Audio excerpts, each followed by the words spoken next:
반갑습니다. 16일 새벽 말씀을 드리겠습니다.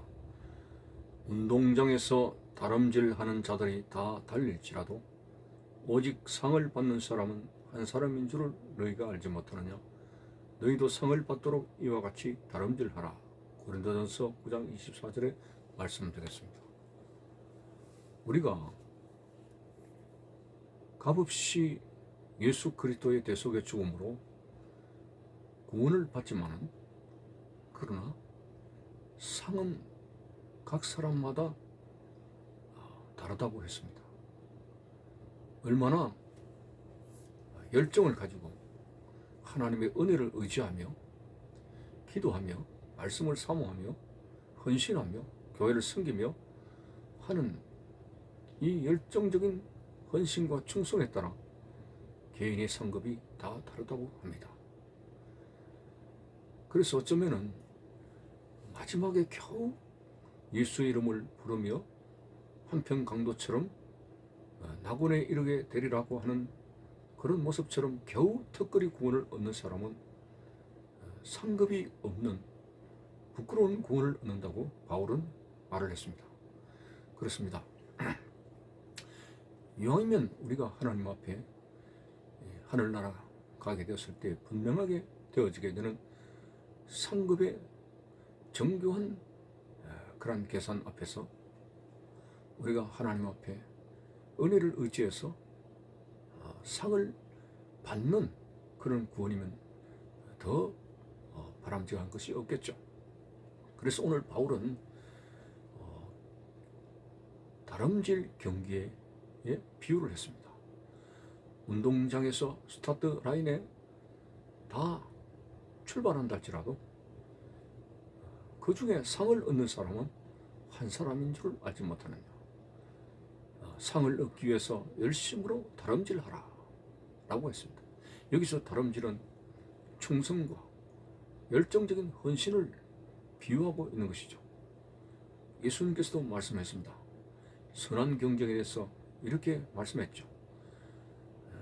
먼저 된 자로서 나중되고 나중된 자로서 먼저 될 자가 있느니라.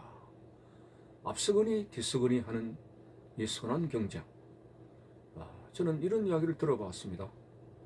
굉장한 뜨거운 열정을 가지고 친구를 교회로 전도를 했는데, 그 전도된 친구는 집사가 되고 아주 교회 충성스러운 헌신하는 사람이 되었는데, 오히려 전도한 사람은 세상적으로 나가서 술 취하고 방탕한 생활을 하게 되었다고 말을 합니다.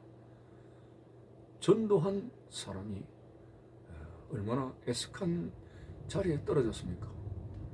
신앙의 선한 경쟁에서 오히려 전도받은 사람보다 뒤떨어져 있다고 하는 것입니다. 사랑하는 성도 여러분, 오늘 여러분들이 전도서에 나와 있는 대로 우리가 이 땅에서 내 마음대로 할 수 있는 자유의지를 하나님께서 주셨어요. 강권적으로 강제적으로 역사하시는 분이 아닙니다. 여러분들이 죄를 지으면 지을 수 있고, 하나님 앞에 부름받은 하나님의 사람으로서 게으름을 피우고 주의 일에 등한히 여기고 내 정욕대로 살고 내 욕심대로 살고 예배에 소홀히 여기고 이렇게 할 수가 있습니다. 그러나 그것에 대해서 하나님이 계산할 줄을 알라고 했습니다. 그때는 계산을 피할 수 있는 자유의지는 없다고 했습니다.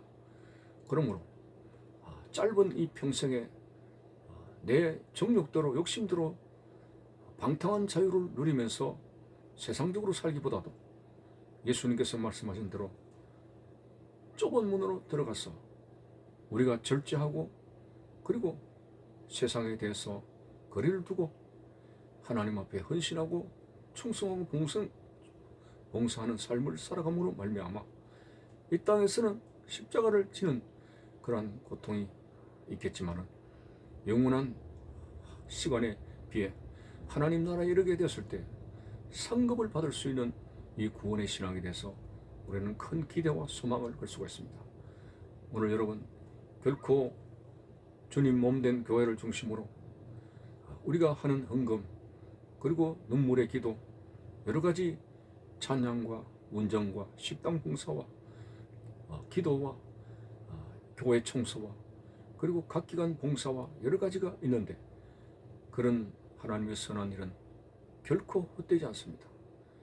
세상에 악한 씨를 뿌리게 되면 악한 것을 거둔다고 했는데 오늘 하나님의 나라를 위해서 선한 씨앗을 뿌리게 될 때 어떻게 선한 열매를 안 거둘 수가 있겠습니까? 그래서 갈라디아서에서 선한 일을 하다가 낙심하지 말지니 때가 되면 거두리라고 했습니다. 이 하나님의 때는 아무도 모르나 그 말씀을 믿고 하나님의 때가 되어 정작 결실을 맺게 하실 좋으신 하나님을 바라보며 소망하며 오늘도 여러분 무엇을 먹든지 마시든지 간에 하나님의 영광을 위해서 하고 달리기에 다름질하는 사람처럼 하늘의 상급을 받기 위해서 여러분도 세상에 대해서 절제하고 우리의 보물을 하늘에 쌓아둔다는 그런 고백처럼 교회를 위해서 헌금하고 그리고 가난한 자를 돕고 선교하고 주님 몸된 교회를 세워나가는 일에 우리의 시간과 물질과 우리의 열정을 아끼지 아니한다면 여러분들은 분명히 상급의 구원을 얻게 될 것입니다. 사도 바울은 다메섹 도상에서 청년 때의 부름을 받았어. 그의 60이 넘어가는 그 인생의 시간까지도 복음을 전하다가 마지막에는 네로 황제 때 순교하게 되었습니다. 그가 순교하기 전에 영감을 받아서 이런 말을 했죠. 나는 나의 달려갈 길과 믿음을 지켰으니 이제후로는 의의 재판장 되신 주님께서 나에게 멸관을 주실 것이미로다 라고 하였습니다. 분명히 그는 이 땅에서 수없는 고난과 고통을 당했어도 뿌듯한 소망을 가지고 있게 된 것은 하늘의 상급을 바라보았기 때문에 그렇습니다. 사도 바울이야말로 가장 현명한 사람입니다. 짧은 이 세상에 주를 위해서 부름받은 사명에 대해서 고난을 지불하고 오히려 영원한 상급을 누릴 수 있는 이 바울의 선택이 얼마나 지혜롭습니까? 우리가 한평생 쾌락을 누리고 내 마음대로 행하면서 하나님 앞에 받은 사명을 게을리 여기다가 영원한 부끄러움을 당하는 것보다 차라리 이 현실에서 십자가를 지고 가는 우리의 삶이 얼마나 현명하고 얼마나 거룩하고 얼마나 경건하고 얼마나 유익한 삶이 되겠습니까? 오늘 여러분 사도 바울이 분명히 말했습니다. 다 다름질 할지라도 상을 얻는 사람은 한 사람인 줄을 알지 못하느냐. 너희들도 서로 상 얻기를 위해서 다름질하라고 했습니다. 참으로 선한 경쟁, 우리가 하나님 앞에 여러모로 나의 재능을 가지고 하나님 앞에서 받은 여러 가지를 생각하며 헌신하고 충성된 삶이 대단히 귀한 것입니다. 요한계시록 2장 10절에서는 네가 죽도록 충성하라. 그리하면 생명의 멸류관을 얻으리라. 그 생명의 멸류관이 바로 상급입니다. 여러분 상급 없는 부끄러운 구원을 가지고 나가서는 안 됩니다. 내 마음대로 살다가 겨우 턱걸이 구원받는 거 이거 얼마나 부끄럽습니까? 하나님께서 오늘 여러분을 부르셨을 뿐만 아니라 십자가의 불기둥을 통해서 수많은 생명을 구원하시기 위해서 세운 교회를 섬기는 각자의 그리스도의 몸의 지체로서의 귀로서 눈으로서 발로서 여러 가지 지체로서 맡은 바 일에 충성한다는 것은 바로 하늘의 상급을 바라보는 그런 놀라운 일이 아닐 수가 없습니다. 여러분 하나님의 일에 게으름을 펴서는 안 됩니다. 하나님의 일에 요령을 펴서는 안 됩니다. 하나님 주신 시간, 물질, 세상의 지위 모든 것 하나님이 주셨다는 사실을 믿으면 그것을 상급을 위해서 투자하십시오. 세상의 투자는 우리에게 많은 슬픔과 위기와 아픔을 주지만 결코 하나님 나라를 위해서 아름다운 투자를 한 것은 반드시 상급으로 전환된다는 사실을 믿고 여러분 하나님의 일에 결코 게으름을 피우지 마시고 맡은 일에 충성하는 신자, 입만 무성한 신자가 되지 말고 열매 맺는 신자가 되어서 정말 잘했다고 충성받는 하나님의 사람이 되어서 신앙의 선한 경쟁에 열심으로 다름질할 수 있는 그런 믿음의 사람이 될 수 있기를 주의 이름으로 축원드리는 것입니다. 감사합니다.